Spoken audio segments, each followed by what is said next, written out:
ආයුබෝවන් අද අපි සලායතන විභංග සූත්‍රයේ ඉගැන්වීම් ටික ගැඹුරින් කතා කරන්නයි සූදානම් වෙන්නේ. ඔව්. මේ භාග්‍යවතුන් වහන්සේ සවැත් නුවර ජේතවනාරාමේදී දේශනා කරපු කරුණු. අපේ ඉන්ද්‍රියන් මනස වැඩ කරන විදිහ ගැන, ලෝකයේ අත්විඳින විදිහ ගැන හරිම සියුම් විග්‍රහයක් නේද? ඇත්තටම මේකෙදි මූලිකවම අවධානය යොමු කරන්නේ අර අපේ ඇතුළත තියෙන ආයතන 6, ඒ කියන්නේ ඇස, කන, නාසය, දිව, කය, මනස කියන ඒවා. ඒ වගේම බාහිර ආයතන 6. ඒ කියන්නේ රූප, ශබ්ද, ගන්ධ, රස, ස්පර්ශ, මනසට එන අරමුණු. ඒ කියන්නේ ධර්ම.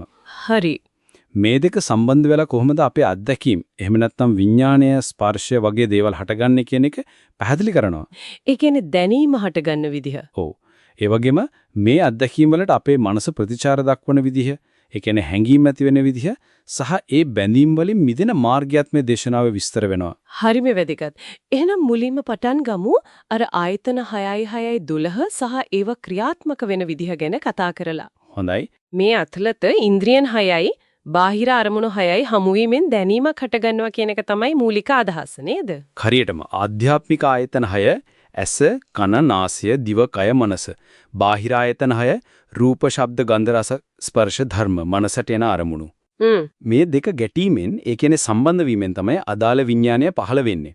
උදාහරණයක් විදිහට ඇසයි රූපයයි එකතු වුණාම චක්කු විඥානය. ඒ කියන්නේ ඇහැ දැනීම. හරි. ඒත් එක්කම ස්පර්ශයත් හටගන්නවා. චක්කු සම්පස්සය. මේ විදිහට අනිත් ඉන්ද්‍රියන්ටත් අදාළයි. හනට ශබ්දය, නාසයට ගඳ සුවඳ ආදි වශයෙන්. ඔව්. මේක තමයි අපි බාහිර ලෝකයේත් එක්ක සම්බන්ධ වෙන අත්දැකීම් ලබන මූලිකම ක්‍රියාවලිය. මේක හරියට පාලමක් වගේ අපේ අතුලත ලෝකයයි පිට ලෝකයයි සම්බන්ධ කරන. පැහැදිලි. එතකොට මේ ක්‍රියාවලිය වුණාට පස්සේ අපේ මනස ප්‍රතිචාර දක්වන විදිහි 18ක් යනත් දේශනාවේ කියවෙනවා. ඒක ටිකක් විස්තර කරමුද? අනිවාර්යයෙන්ම. ඒකට කියන්නේ අට්ඨාරස මනෝපවිචාර කියලා. මනෝපවිචාර 18. ඔව්. ඒ කියන්නේ අර ඉන්ද්‍රියන් 6න් එකකට අරමුණක් ගැටුනම, ඒ කියන්නේ ඇහැට රූපයක්, කනට සද්දයක් වගේ ආවම අපේ හිතේ ප්‍රධාන වශයෙන් ප්‍රතිචාර 3ක් ඇති වෙන්න පුළුවන්. මොනවද ඒ තුන? එකක් තමයි සොම්නස. ඒ කියන්නේ සතුට, කැමැත්ත, ඇලීමක් වගේ එකක්. හරි. අනික දොම්නස. ඒ කියන්නේ දුක, අකමැත්ත, ගැටීමක් වගේ එකක්. ඔව්. තුන්වෙනි එක තමයි උපේක්ෂාව. ඒ කියන්නේ මදහත් බව. එතන ඇලීමකුත් නැහැ, ගැටීමකුත් නැහැ. යම් ආකාරයක නොසැලෙන ස්වභාවයක්. සතුටත් නැති, දුකත් නැති මැද තත්වයක්. ඔව්. යම් තාක් දුරට. ඉතින් අපේ ඉන්ද්‍රියන් 6ටම ඇස, කන, නාසය, දිව, කය, මනස මේ ප්‍රතිචාර 3 ඇති වෙන්න පුරුවන්. එතකොට 6 වරක් 3 18යි. හරියටම 6 times 3 is equal to 18. මේ තමයි මනස හැසිරෙන මූලික ආකාර 18ක්. අපි ලෝකෙට දක්වන චිත්ත ප්‍රතික්‍රියාවල මූලික රටාව මේකයි. හරිම පැහැදිලි. හොඳයි. එතනින් ගියාම ඊළඟට එනවා සත්ව පද 36ක් ගැන කතාවක්. මේක මීට වඩා ටිකක් සංකීර්ණයි වගේ පේනවා. ඒක තව ටිකක් ගැඹුරු විග්‍රහයක්. මෙතනදී කලින් කියපු සොම්නස, දොම්නස, උපේක්ෂාව තවදුරටත් බෙදීමක් කරනවා. කොහොමද මේ බෙදීම වෙන්නේ? ඒක බෙදන්නේ ගේහසිත සහ නෙක්ඛම්මසිත කියන පදනම් දෙකක් මත. ගේහසිත, නෙක්ඛම්මසිත. මොකද දෙකේ තේරුම? ගේහසිත කියන්නේ ගෘහ ජීවිතයට, එහෙම නැත්නම් ලෞකික දේවල් වලට සම්බන්ධ වෙලා පවතින දේවල්. ඒ කියන්නේ ලෝකේ සැප දුක වගේ දේවල් වලට බැඳිලා තියෙන සිතුවිලි හැඟීම්. හරියටම ලෞකික දේවල්, ඒ කියන්නේ රූප, ශබ්ද, ගන්ධ, සුවඳ, රස, පහස මේ වගේ දේවල් ලැබීමෙන් ඒවයින් සතුටු වීම, ඒවට ඇලීම තමයි ගේහසිත සොම්නස. හරි. ඒ දේවල් නොලැබීමෙන්, නැතිවීමෙන්, ඒවයින් වෙන්වීමෙන් දුක් වීම, ගැටීම තමයි ගේහසිත දොම්නස. සමහර වෙලාවට මේ ලෞකික දේවල් ලැබුණත් නොලැබුණත් එච්චර ලොකු ගාණක් නැතුව, සිතේ ලොකු කැළඹීමක් නැතුව මැදහත්ව ඉන්න පුරුවන්. ඒක තමයි ගේහසිත උපේක්ෂාව. එතකොට මේ තුනම අර ඉන්ද්‍රියන් 6ටම අදාළයි. ඔව්. ඇසින් රූප දැකලා ලෞකික සතුටක් ලබනවා නම් ඒ ගේහසිත සොම්නස. ඒ වගේ අනිත් ඉන්ද්‍රියන් 6ටම අදාළයිනේ. ඉතින් ගේහසිත සොම්නස් 6යි, ගේහසිත දොම්නස් 6යි, ගේහසිත උපේක්ෂා 6යි. එකතු 18යි. හරි. ඊ ගේහසිත 18යි. එතකොට අනිත් 18 අර නෙක්ඛම්ම පැත්ත. ඒක කොහොමද මේකට වඩා වෙනස් වෙන්නේ? නෙක්ඛම්ම කියන්නේ නික්මීම. ගිහි ජීවිතයෙන් ලෞකික බැඳීම් වලින් නික්මීම. ඒ කියන්නේ විරාගයේ පැත්තට, නිවන අරමුණු කරගත්ත පැත්තට යොමු වීම. එතකොට ඒ පැත්තෙත් සොම්නස දුම්නස උපේක්ෂාව තියෙනවද? ඔව් හැබැයි ඒවේ ස්වභාවය වෙනස්. දැන් බලන්න ලෝකයේ දේවල් වල අරමුණු වල අනිත්‍ය ස්වභාවය, දුක්ඛ ස්වභාවය, අනාත්ම ස්වභාවය ප්‍රඥාවෙන් දකිනකොට ඒ බැඳීම් ටික ගිලිහෙනවා. ඒ බැඳීම් ගිලිහෙනකොට ඒ ලෞකික දේවලින් මිදෙනකොට යම් සතුටක්, නිදහසක්, සැහැල්ලුවක් දැනෙනවා. අන්න ඒක තමයි නෙක්ඛම්ම සොම්නස. ඒ කියන්නේ විරාගය නිසා ඇතිවෙන සතුට. හරියටම. ඒකත් ඉන්ද්‍රියන් 6ටම අදාළව ඇති වෙන්න පුළුවන්. ඉතින් නෙක්ඛම්ම සොම්නස් 6යි.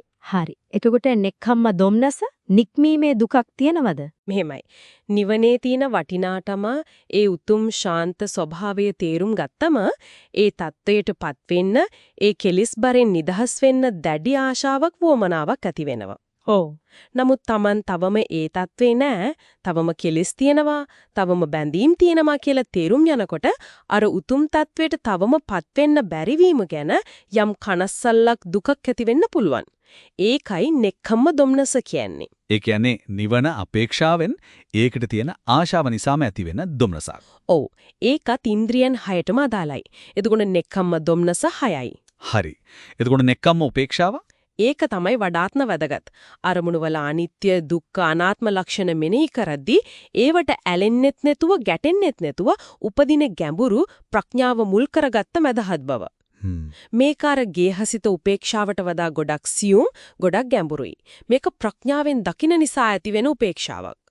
ඒකත් ඉන්ද්‍රියන් 6ටම අදාළයි. නෙක්ඛම්ම උපේක්ෂා 6යි. එතකොට ගේහසිත 8යි, නෙක්ඛම්ම 8යි, ඔක්කොම 36යි.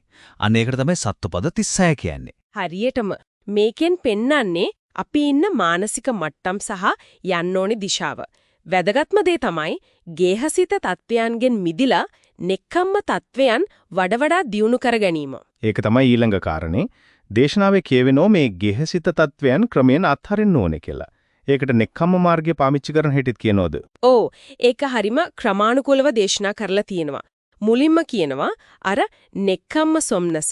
ඒ කියන්නේ විරාගී සතුට උපදවාගෙන ඒක වඩලා ගේහසිත සොම්නස. ඒ කියන්නේ ලෞකික සතුට ඉක්මවන්න ඕනේ කියලා. ඒ කියන්නේ නෙක්ඛම්ම එකෙන් ගේහසිත එක අයින් කරනවා. ඔව්.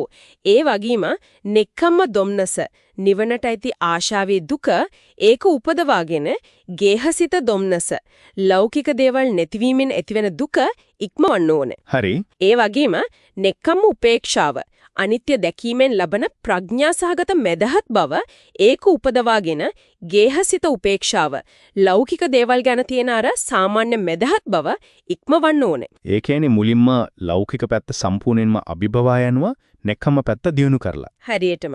එතනින් නවතින්නෙත් නෑ. ඊටත් එහාට යන්න ඕනේ. තවත් තියෙනවද? ඔව්. ඊළඟට කියනවා අර නෙක්ඛම්ම සොම්නස තියෙනවනේ ඒකත් නිරන්තර නැහැ.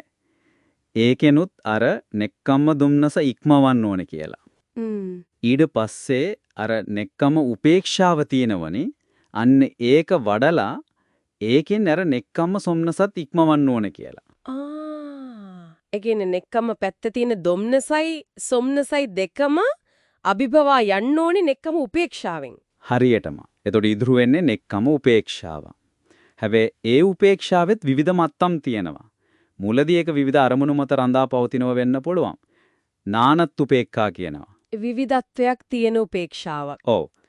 ඒකත් ඉක්මවලා එකම අරමුණක පිහිටපු උපේක්ෂාවකට. ඒකත් උපේක්ඛා කියන තත්වයකට එන්න ඕනේ. ඒ කියන්නේ අරූපී ධානා වගේ තත්වයක්. ආකාසානං ඡායතනෙ විඥානං ඡායතනෙ වගේ. හරිම සියුම්.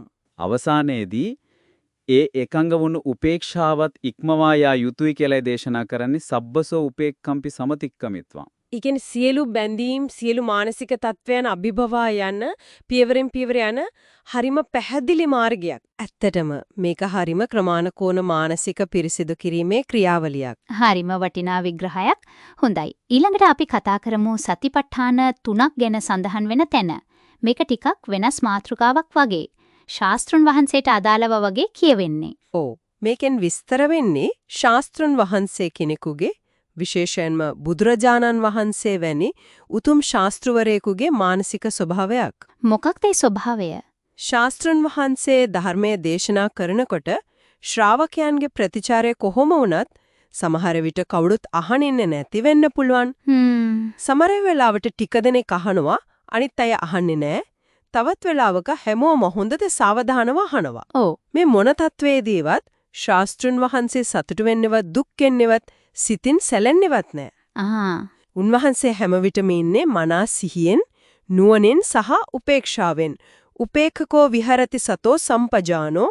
එවැගේම කෙලෙස් කිසිවක් ඒ වෙලාවේ සිතේ ඇති වෙන්නෙත් නැහැ. ඒ කියන්නේ ශ්‍රාවකයන්ගේ ප්‍රතිචාරය මත උන්වහන්සේගේ සිතේ ස්වභාවය වෙනස් වෙන්නේ නැහැ. හරියටම ශ්‍රාවකයන්ගේ ප්‍රතිචාරය කොහොම වුණත් ශාස්ත්‍රවරයාගේ සිතේ ඒ නොසෙලෙන උපේක්ෂා සහගත සිහිනුවණෙන් යුක්ත බව තමයි මේ උතුම් ගුණයෙන් පෙන්වන්නේ. හරිම ආදර්ශමත් ගුණයක්. හොඳයි. අවසාන වශයෙන් අපි කතා කරමු අනුත්තරෝ පුරිස ධම්ම සාරථී කියන බුදු ගුණය ගැන මේ සූත්‍රයේ සඳහන් වෙන විදිහ. ඔව්. පුරිස ධම්ම සාරථී කියන්නේ දමණය කළ යුතු පුද්ගලයන්ව දමණය කරන ශ්‍රේෂ්ඨතමයා කියන එක. අනුත්තරෝ කියන්නේ ඊට වඩා උතුම් කෙනෙක් තවත් නැහැ කියන එක. එතනදි කියනවා අනිත් দমনය කරනන් වගේ නෙවෙයි කියලා.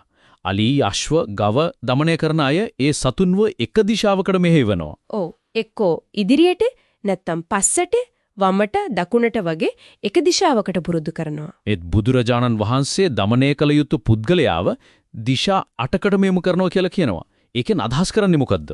ඒක හරිම ගැඹුරු උපමාවක්. මෙතන දිශා 8 කියලා කියන්නේ මානසික දියුණුවේ විවිධ අධීර 8ක්. මොනවද ඒ අධීර? හරි. පළවෙනි එක රූපී රූපානිපස්සති. තමන් තුල රූප ධාන වඩලා බාහිර රූප නිමිති දකින්න තත්ත්වය.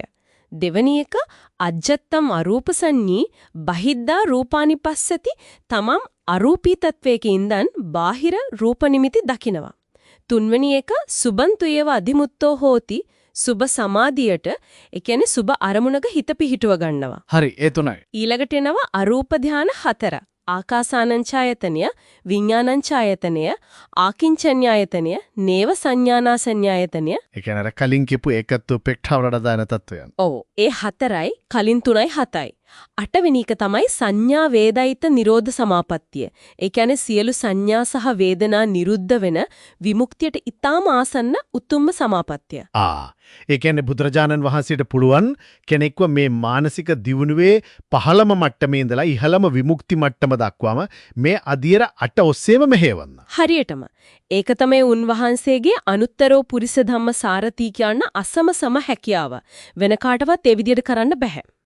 ඒනම් අද අපි මේ කතා කරපු සලායතන විභංග සූත්‍රයේ කොටසෙන් අපිට පැහැදිලිවම තීරුම් යනවා අපේ ඉන්ද්‍රිය පද්ධතිය, සිතුවිලි හැඟීම් මේ ඔක්කොම ක්‍රියාත්මක වෙන ගැඹුරු යාන්ත්‍රණය. ඔව්. ඒ වගේම ඒ තුලින් හටගන්න ලෞකික බැඳීම් අර ගේහසිත තත්වයන් අඳුනගෙන ඒ වයින් ක්‍රමානුකූලව මිදිලා නෙක්ඛම්ම මාර්ගයට ඇවිත් ඒකත් පිරිසිදු කරගෙන අවසානයේ විමුක්තිය කරා යන මාර්ගයත් පැහැදිලි වෙනවා. ඇත්තටම ආයතන 12 ඉඳලා මනෝපවිචාර 18 සත්වපද 36 ඒවා අත්හරින ක්‍රමය ශාස්ත්‍රෝරේකුගේ නුසලෙන ස්වභාවය සහ ඒ වගේම අනුත්තර দমনය කිරීමේ හැකියාව දක්වාම හරිම පුලුල් පරාසයක කරුණු ආවරණය වුණා. ඇත්තම. ඉතින් මේ කරුණු අපේ ජීවිතවලටත් ගොඩක් වැදගත්. ඔව්. අවසාන වශයෙන් අපි හැමෝටම සිතන්නට යවක් ඉතුරු කරනෝ නම් මේ දේශනාවේ අපි කතා කරපු නෙක්කාම උපේක්ෂාව. ඒ කියන්නේ ලෝකයේ දේවල් වල අනිත්‍යතාවය, දුක්ඛ ස්වභාවය, හරයක් නැති බව ප්‍රඥාවෙන් දැකලා උපදින ඒ මදහත් බව තියෙනෝනේ. ඒ දැක්ම, ඒ උපේක්ෂාව අපිට එදිනෙදා ජීවිතේලි මුහුණ දෙන්න වෙන ප්‍රශ්න, ලැබෙන සැප, දැනෙන දුක දිහා බලන විදිහ වෙනස්කරනද ඒවට අනවශ්‍ය විදිහට නොබැඳී වඩාත් නුවණින් යුතුව මුහුණ දෙන්න අපිට කොහොම උදව් කරගන්න පුළුවන් වීද ඒ ගැන ටිකක් හිතලා බලන්න වටිනවා.